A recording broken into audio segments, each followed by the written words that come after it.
we were talking about how to create a power gap without age play, and they said I would feel really blissed out. They watched it and said I would feel really blissed out.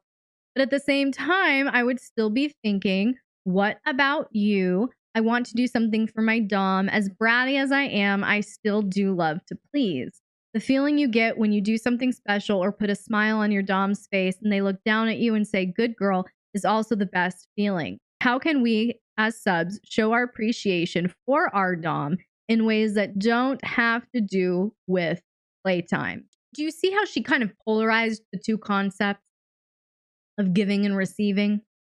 It was she kind of phrased it like, I would be giving, but at the same time, I would be thinking, how about you? I want to do something for my dom because I love to please. So we have this, yes, black and white. We have this giving is here, receiving is here.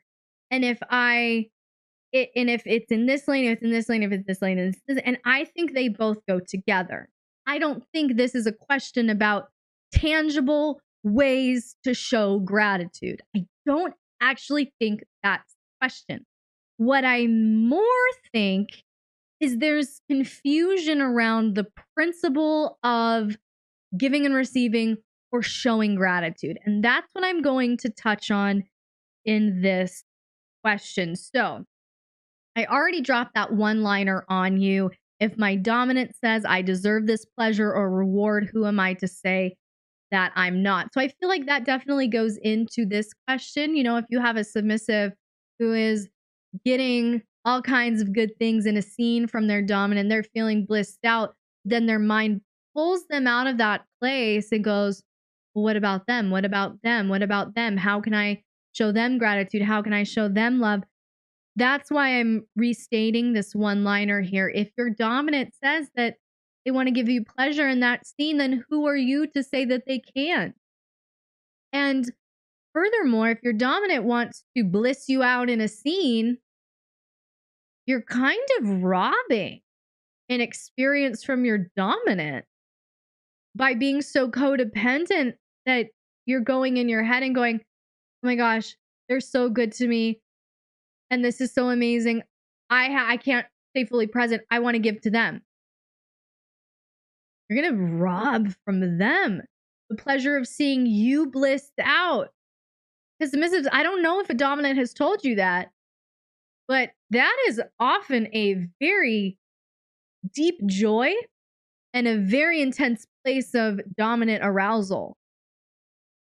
Is looking at blissed out, passed out, sweating, drooling, mascara down the cheeks, submissive, and you going, my job here is done. Submissive, that's a huge part of dominant arousal. So for you to go, I'm receiving so much pleasure from my dominant that I have to get in my head because they deserve something. No, they deserve you to stay fucking present with them. You want to talk about what your dominant deserves? And that's the thing. It's coming from this insecurity place, this inadequacy place where you're like, they deserve me to give back to them. No, what if they don't want you to give back to them? What if they just want you to be able to receive and rest, child? I want you to forget that you have a functioning brain. Absolutely. And so submissives, I feel like you create so much more stress and work for yourself. Just receive, damn it. Exactly. Just chill out. Because part of the joy and the pleasure and the arousal for a good dominant is watching you just lose it.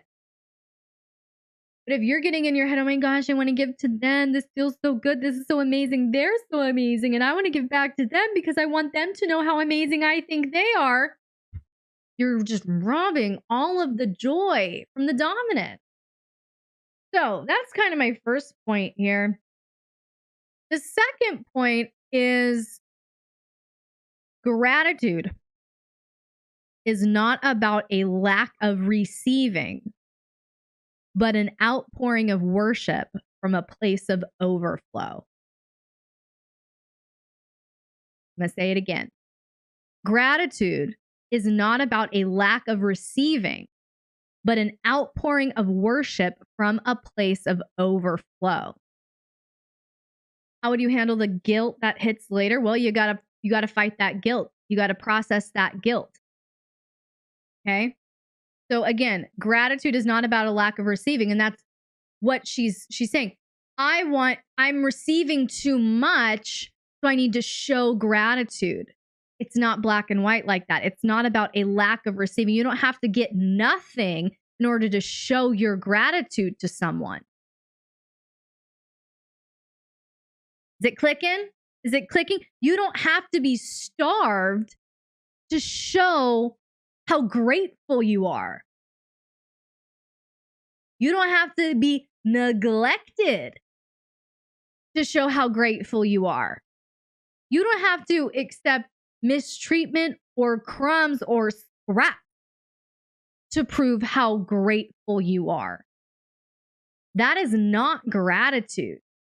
That is a very abusive narrative. So again, gratitude is not about a lack of receiving, but an outpouring of worship from a place of overflow. In other words, you give from a place of receiving. The deeper the inpouring, the more passionate the outpouring. Okay? Let's say it again. You give from a place, ideally, you give from a place of receiving. The deeper the inpouring, the more passionate the outpouring. You can't pour from an empty cup, absolutely. But the deeper, the more someone invests into you, the more you have to invest back into them. Holy moly. Exactly. So I kind of have a little graph, a little circle, a little cycle for you. Okay. So there's basically 4 parts to the cycle. And if you want to make 4 arrows that make a circle, okay, circle, and then 4 arrows make the loop. Okay. For my visual learners out there, if you want to draw it out. Okay. So we have 1, 2, 3, 4 arrows going in a circle. Okay. The first arrow is the dominant give. The dominant gives is the first arrow. The second arrow is the submissive receives. The third arrow is the submissive gives. The fourth arrow is the dominant receives. Dominant gives, submissive receives, submissive gives, dominant receives. And it maintains this beautiful cycle where we're both pouring into each other. Dominant pouring into submissive, submissive pouring into the dominant. And no one is coming from an empty place.